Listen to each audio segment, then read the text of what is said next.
Lunar dust, ejecta hello. मतलब आप सबको पता भी है कि अगस्त 23 2023 को इंडिया ने एक तरीके से बोल सकते हैं कि हिस्ट्री बना दी। मून पर चंद्रयान 3 का सॉफ्ट लैंडिंग हुआ। तो उससे हुआ क्या है बेसिकली कि इजेक्टा हेलो एक टर्म है, समझिए क्या है ये। जैसे ये सपोज मान लिया कि हमारे पास एक सरफेस है, मून सरफेस है ना, या कैसा भी सरफेस ले लेते हैं, लेकिन मून की बात करते हैं तो मून की सरफेस को ही कंसीडर करते हैं। अब जैसे हमारा लैंडर था, वो लैंड किया। अब सपोज आप समझिए कि अगर कोई चीज लैंड करेगी जहाँ पे, तो वहाँ पे अब लैंडर का वेट तो ठीक ठाक है, अच्छा खासा है, मतलब इतना भी हल्का नहीं है, अच्छा खासा वेट है। तो लैंडर जब लैंड करेगी तो वहाँ के जो भी पार्टिकल्स होंगे, डस्ट पार्टिकल या कैसे भी सॉइल पार्टिकल्स, हमें पता है कि मून पर विंड वगैरह का कुछ इशू नहीं है, तो वहाँ पे जो भी लैंड करेगा जब लैंडर, तो वहाँ के सॉइल पार्टिकल जो हैं वो क्या करेंगे, मतलब एक कह सकते हैं ना कि डेब्रिस के फॉर्म में थोड़ा सा उठ जाएंगे। तो जब लैंड करता है तो यहाँ पे ये जो गड्ढा जैसा दिख रहा है इसको बोलते हैं इजेक्टा, ठीक है।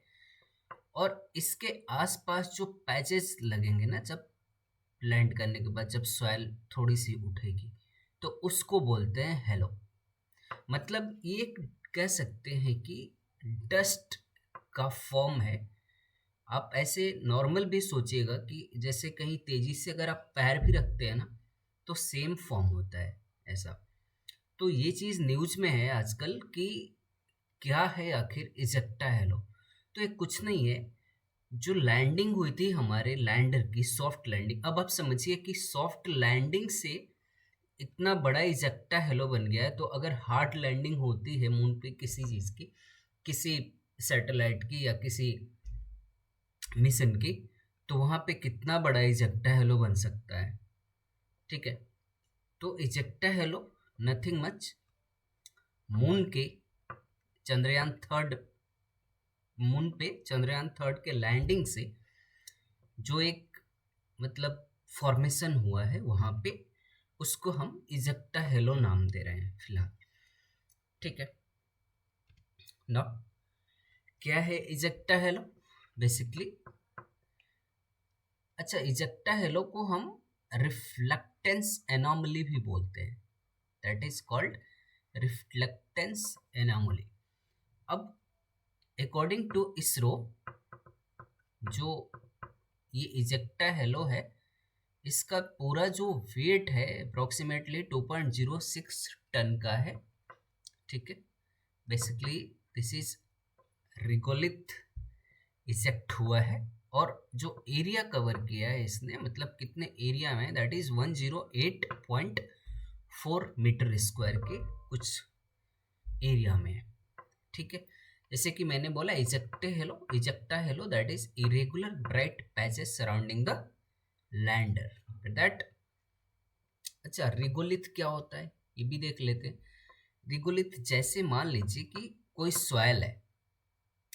अब सॉइल को अमूमन चारों तरफ से कुछ सॉफ्ट,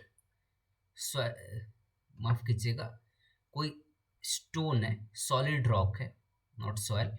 अब उस सॉलिड रॉक को चारों तरफ से कुछ सॉइल पार्टिकल्स कवर कर लेते हैं। तो जो ऊपर वाला लेयर होता है ना, जो उस स्टोन को कवर किए रहता है, that is called basically regolith, ठीक है।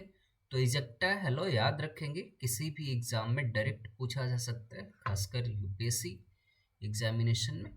Ejecta halo related to Chandrayaan, मतलब लूनार, जहाँ पे चंद्रयान 3 की लैंडिंग हुई है वहाँ पे इजेक्टा हेलो फॉर्म हुआ है। Thanks for watching, thank you very much.